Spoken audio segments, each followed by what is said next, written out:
Good evening from Yami B TV. Wishing you all well, sending loads of love to you as usual. Just to keep you updated, I finally got a medication today with the worries and concerns about my health over the last few weeks, and I didn't really listen to what many of you told me to go and get it seen to, and I was only lucky yesterday that I bumped into someone and they put me through to their doctor. So I started a course today amongst some other bits and bobs as well. Cy Bennett, big love to you. It's just funny that we're going to talk about Scotland in a minute, my boy. So I finally got that sorted. So in a few days' time, I hope to be firing on all cylinders again, because I'm having too many days that are up and down, if you get what I mean. Now, the purpose of this video tonight is for first reasons, right? The clarification about some of you, and it's easy to dismiss certain finer details from a prison environment, because there are many that follow me, many ladies and gentlemen that follow me that might have passed through the system, but there are many more that listen to stuff outside here, but don't know how the legalities and the way certain issues and things that come up in an environment, what you're allowed to have, what could possibly take place, and that kind of stuff, if it was even feasible for these things to have even happened when they're listening to stories. And quite rightly so. I come up to do a brief bit before I go into Paul Ferris tonight. I talk about, and again, it's a subject that is never going to go away, is it? The issues of Paul Sykes. Now, the sharing a cell with another inmate in a prison environment. Right now, I was high risk, deemed unsuitable to share a cell with another man. Now, if you're a category A prisoner, you, as far as I know, and throughout all my life history, you're not allowed to be in a cell with no one. And in most of the cat A's that I went to, you could never ever bang up behind a door with another category A prisoner, right? So there are also men that want to have single cells and have their own space, but they're not high risk. But they make applications by way of using, say, the doctors, the psychologists, the mental health departments, those kind of personnel in the background, and they put a case forward in the way of an application and get somebody to support that they have to have a single cell in their own space because of blah, blah, blah, blah, blah. You can get that luxury. Because there are many men who don't want to share a cell with another man that are not high risk. Now, there are many high risk men that would like to share a cell with another man. Now, the clarification on the Paul Sykes thing. Now, if I saw him in the 80s, right, just to get this clear, we'll clear this up once and for all, if you get what I mean. Now, if he was in the units, right, he would always have to be, he'd be high risk no matter what. And as far as I know, from the time that I laid eyes on Paul Sykes as a young boy in the 80s, albeit briefly, he was always in a single cell because he's high risk. He would never, ever be allowed to share another cell with another inmate. So just to make that clear to those that don't know how it works when you're high risk in prison. So the allegations, and, you know, quietly, fairly say, like many of you say to me, but Yami, Uncle Yami, many of your big name mates say that it took place, that he was like this and he was like that. I say only what I saw, right? Now, quite rightly so, they might say to me, yeah, Yami, it was that there was occasions when these things happened and blah, blah, blah, blah, blah.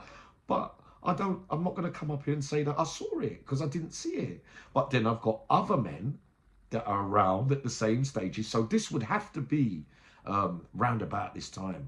Or in some places, you're saying it's in the 90s, which he would have had to have been in a single cell anyway. So we know whatever it is. I'm not going to get into whether it was or it wasn't. He did these things, right?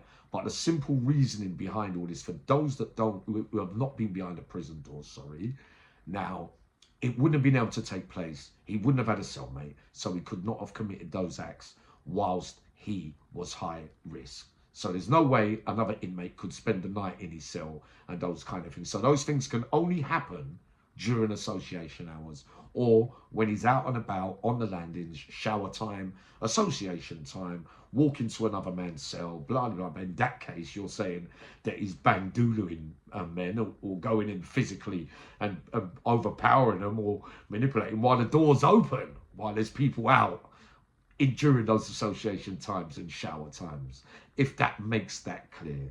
So then we need to know that who was there, what happened, who was the person, who did, you know what I mean? And prison staff as well. What, just to clarify that other bit as well, that I didn't point out as well quite clearly last time, is that prison officers, on one thing being said, being challenged, did you let him out or let them go in there with him, but all their nicks will be on the chopping board. So whether it happened once or happened 10 times, or it was serial or it wasn't, or blah, but it's open to debate. And up to today, you haven't given me a time and a date and a place.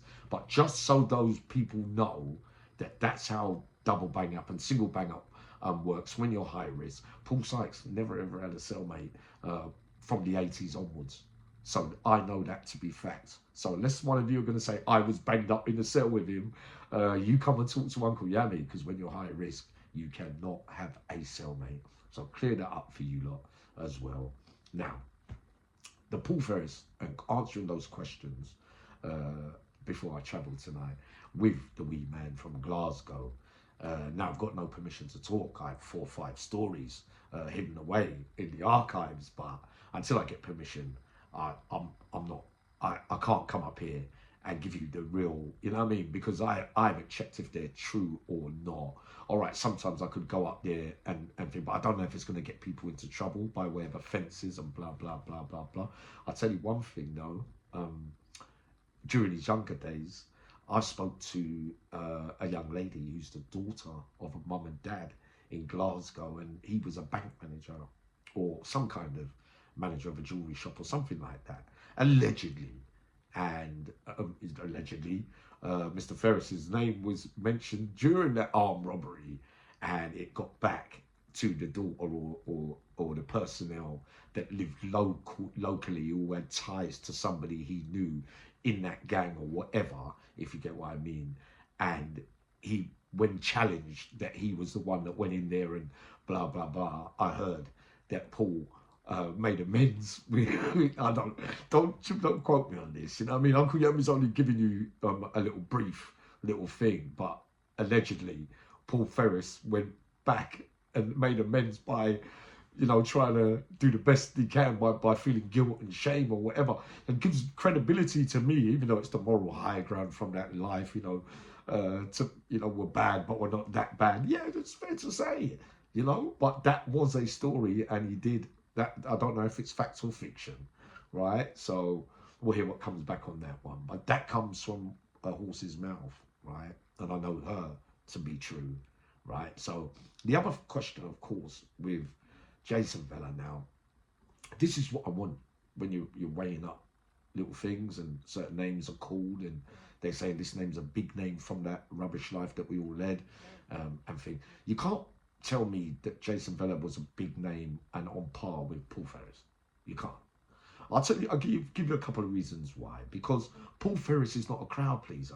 He's not somebody that needs to latch on to people or needs to be in a power position to get people to move for him and do stuff for him. He turns up everywhere. And remember, he turned up down in South all alone and represented on his own in foreign territory, if you like, and was respected by all the major figures from that life, from each city, which speaks for what it really is. Now, you can't say Jason Vella, answering those questions from a few of you, is the same in the same bracket, because he's not respected in all those cities, and he's not walking into places in the midst of the Sahara Desert on his own and Beirut and calling it on and doing it, you know what I mean, and doing it that way, the way that Paul Ferris did. And his name's not like Paul Ferris's from that life that we speak so freely about on Yami B TV. Paul Ferris is a complete different kettle of fish. I find it very not, when, like, I'm hearing, because I haven't spoken to Paul Ferris, on the outside. Now, look, if Paul Ferris says in his book, someone sends me a thing from the book, says, look, Uncle Yami, look, this, when you mentioned that, this happened with Vella and da-da-da-da-da. But in my mind, when I weigh the two of them up, I don't see that how that could ever be an issue for Paul Ferris. You know what I mean? Not giving the wee man a pat on the back or anything, but throughout all my history and knowledge, and you're talking about most of the some big southerner names from all eras during that lifetime. When they speak about Scotland, they speak about Paul Ferris first. The other thing, I'll let you into it a little bit, because I told somebody today that I was banged up with a member, a big name, older veteran in his twilight of his career, quite sad, right? He's not around no more, so it's not for me to talk. But he told me, right, his name's B, so the initials are BM, right? Right. Some of his name's been called to me before, and you knew that I met him in the last stages of that life, if you get what I mean. Now, he told me, right? He told me that Rab Carruthers, Paul Ferris, that one of the main figures that he looked up to was Rab Carruthers when he was growing up. And we all, when we was younger, we all looked up to somebody. There was always somebody that there's in the early part of my life, I got, you know what I mean, I got spoken to and I had to accept it. And even in later life, whether I could beat up those men or I was a better warlord in later life, I still held my corner and never back chatted and still gave them the respect that I held for them when they were younger, if you get what I mean.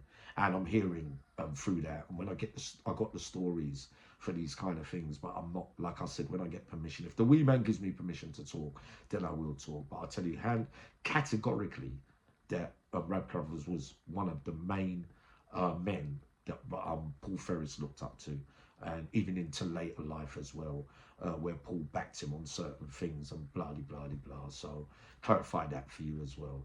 So just getting this video out the way, and sending you loads of love. Hopefully, if I go missing for a couple of days, depending on how this medication is going to be working, just getting picked up now. Go for some dinner. But I love you all very dearly. All right, sending loads of love.